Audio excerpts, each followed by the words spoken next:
শুনতে পাচ্ছেন ওই শব্দটা? ওটা আপনার প্রিয়জনদের পায়ের শব্দ, যারা আপনাকে এই মাত্র 3.5 হাত মাটির গর্তে একা ফেলে চলে যাচ্ছে। একটু আগেই তারা আপনার জন্য কাঁদছিল, আপনাকে জড়িয়ে ধরেছিল, কিন্তু এখন কেউ আপনার সাথে নেই। চারপাশে শুধু অন্ধকার, জমাট বাঁধা অন্ধকার। ওপরে মাটি, নিচে মাটি, ডানে মাটি, বামে মাটি। বাতাস নেই, আলো নেই, পালাবার কোনো পথ নেই। স্বাগতম, এটিই আপনার নতুন ঘর, এটিই আলামে বারজাখ, এটিই কবরের প্রথম রাত। রাসূলুল্লাহ সাল্লাল্লাহু আলাইহি ওয়াসাল্লাম বলেছেন, কবর প্রতিটি মানুষকে চাপ দেয়। যদি এই চাপ থেকে কেউ রক্ষা পেত, তবে তিনি হতেন সাদ ইবনে মুআজ রাদিয়াল্লাহু আনহু, যার মৃত্যুতে আল্লাহর আরশ পর্যন্ত কেঁপে উঠেছিল। কিন্তু তিনিও রেহাই পাননি। যখন সবাই চলে যায়, তখন কবর লাশের সাথে কথা বলে। সে বলে, আমি ছিলাম পোকামাকড়ের ঘর, আমি ছিলাম অন্ধকারের ঘর, আমি ছিলাম একাকিত্বের ঘর। আজ তুমি আমার পেটে এসেছ। একজন পাপাচারীর জন্য এই মুহূর্তটি হয় অবর্ণনীয় যন্ত্রণার। দুই পাশের মাটি এমন জোরে তাকে চাপ দেয় যে এক পাঁজরের হাড় অন্য পাঁজরের হাড়ের ভেতর ঢুকে চূর্ণ বিচূর্ণ হয়ে যায়। তাবরানি। ঠিক যেভাবে আপনি আঙুলের ভেতরে আঙুল প্রবেশ করান, ঠিক সেভাবে বুকের হাড়গুলো ভেঙে একাকার হয়ে যায়। ভয় এবং যন্ত্রণার যখন কেবল শুরু, ঠিক তখনই সেই ভয়াবহ মুহূর্তটি উপস্থিত হয়। কবরের মাটি ভেদ করে দুজন ফেরেশতা প্রবেশ করেন, মুনকার এবং নাকির। হাদিসে এসেছে, তাদের চেহারা হবে কুচকুচে কালো, চোখগুলো হবে নীল আগুনের মতো, আর গলার স্বর হবে মেঘের গর্জনের মতো ভয়ঙ্কর। তারা মৃত ব্যক্তিকে ধমক দিয়ে উঠিয়ে বসাবেন। সেই মুহূর্তে আপনার দুনিয়ার টাইটেল, ক্ষমতা, টাকা পয়সা কিছুই কাজে আসবে না। শুরু হবে মহাজাগতিক এক ইন্টারভিউ। মাত্র 3টি প্রশ্ন, যার উপর নির্ভর করছে আপনার অনন্তকালের ভবিষ্যৎ। ফেরেশতারা বজ্রকণ্ঠে জিজ্ঞেস করবেন, মান রব্বুকা, তোমার রব কে? দুনিয়ায় যারা রবকে ভুলেছিল, যারা আল্লাহকে বাদ দিয়ে প্রবৃত্তির পূজা করত, তাদের জিহ্বা অরষ্ট হয়ে যাবে। ভয়ে তোতলামি শুরু হবে। সে বলতে চাইবে, কিন্তু পারবে না। সে বলবে, হায় হায়, আমি জানি না, আমি তো মানুষের মুখে কিছু কথা বলতে শুনতাম মাত্র। দ্বিতীয় প্রশ্ন, মা দীনুকা, তোমার দিন কি ছিল? সে ইসলামকে শুধু আইডেন্টিটি কার্ডে ব্যবহার করেছে, কিন্তু জীবনে মানেনি। সে উত্তর দিতে পারবে না, বলবে লা আদ্রি, আমি জানি না। তৃতীয় প্রশ্ন, রাসূল সাল্লাল্লাহু আলাইহি ওয়াসাল্লামের প্রতি ইঙ্গিত করে বলা হবে, এই ব্যক্তিটি কে? যে ব্যক্তি সুন্নাহ অনুযায়ী চলেনি, নবীকে ভালোবাসেনি, সে তাকে চিনতেই পারবে না। তার মুখ থেকে শুধু হতাশার আর্তনাদ বের হবে।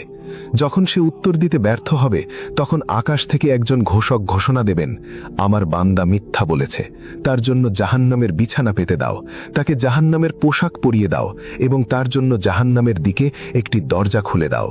আবু দাউদ। তখন জাহান্নামের প্রচণ্ড উত্তাপ এবং বিষাক্ত ধোঁয়া কবরে প্রবেশ করতে শুরু করবে। ফেরেশতারা তাদের হাতে থাকা সেই বিশাল লোহার হাতুড়ি দিয়ে তার মাথায় সজোরে আঘাত করবেন।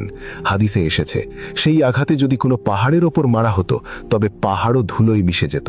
সেই আঘাতে পাপী ব্যক্তিটি মাটির 70 গজ নিচে দেবে যাবে। আবার তাকে তোলা হবে, আবার মারা হবে। সে এমন বিকট চিৎকার দেবে, যা মানুষ ও জিন ছাড়া পৃথিবীর সব প্রাণী শুনতে পায়। তারপর তার পাশে এসে বসবে এক কুৎসিত, ভয়ঙ্কর দর্শন এবং দুর্গন্ধযুক্ত এক লোক।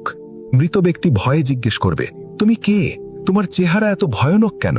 সে বলবে, আমি তোমার বদ আমল। দুনিয়ায় তুমি নামাজ পড়নি, সুদ খেয়েছ, মানুষের হক মেরেছ, জিনা করেছ।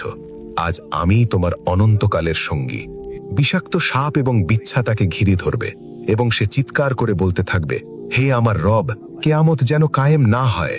কিন্তু যদি আপনি দুনিয়ায় আল্লাহর গোলাম হয়ে থাকেন, যদি সিজদায় আপনার কপাল লুটিয়ে থাকে, তবে দৃশ্যটি হবে ভিন্ন। মুনকার ও নাকিরের সেই গর্জনেও মুমিন বান্দা বিচলিত হবে না। আল্লাহ তাকে সাবেত বা অটল রাখবেন। যখন জিজ্ঞেস করা হবে, তোমার রব কে? সে প্রশান্ত চিত্তে উত্তর দেবে, রব্বি আল্লাহ, আমার রব আল্লাহ। যখন জিজ্ঞেস করা হবে, তোমার দিন কি? সে বলবে, দীনি আল ইসলাম, আমার জীবন ব্যবস্থা ইসলাম। যখন রাসূল সাল্লাল্লাহু আলাইহি ওয়াসাল্লামকে দেখানো হবে, মুমিনের চোখ খুশিতে উজ্জ্বল হয়ে উঠবে। সে বলবে, ইনি আল্লাহর রাসূল হযরত মুহাম্মদ সাল্লাল্লাহু আলাইহি ওয়াসাল্লাম। সঠিক উত্তর দেওয়ার সাথে সাথে আকাশ থেকে ঘোষণা আসবে, আমার বান্দা সত্য বলেছে, তার জন্য জান্নাতের বিছানা বিছিয়ে দাও, জান্নাতের পোশাক পরিয়ে দাও, এবং জান্নাতের দিকে একটি দরজা খুলে দাও।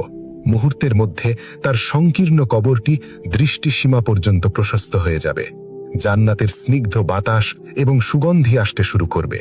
কবরটি আলোকিত হয়ে যাবে চাঁদের আলোর মতো। তার পাশে এসে বসবে এক সুদর্শন, হাস্যোজ্জ্বল এবং সুগন্ধিযুক্ত এক বন্ধু। মুমিন ব্যক্তি জিজ্ঞেস করবেন, আপনি কে? আপনার চেহারা কত সুন্দর।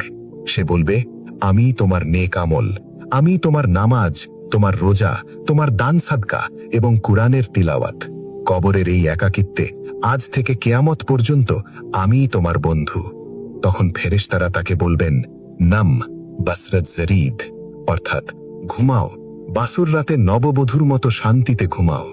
মুমিন বান্দা তখন জান্নাতের দৃশ্য দেখে খুশিতে আত্মহারা হয়ে বলবে, হে রব, এখনই কিয়ামত কায়েম করুন, আমি আমার জান্নাতে যেতে চাই।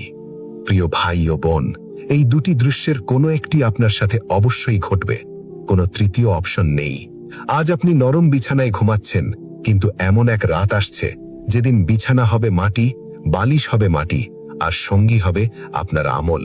সেই প্রথম রাতে যখন সবাই আপনাকে ছেড়ে চলে যাবে, তখন কে আপনার পাশে দাঁড়াবে? আপনার ব্যাংক ব্যালেন্স, আপনার বন্ধুরা, নাকি আপনার সেজদাগুলো? কবর প্রতিদিন আপনাকে ডাকছে। প্রস্তুতি কি সম্পন্ন হয়েছে, নাকি এখনো ভাবছেন কাল থেকে নামাজ ধরব? মনে রাখবেন, মালাকুল মউত কোনো নোটিশ দিয়ে আসে না। নিঃশ্বাস বন্ধ হওয়ার পর আর ফিরে আসার কোনো সুযোগ নেই।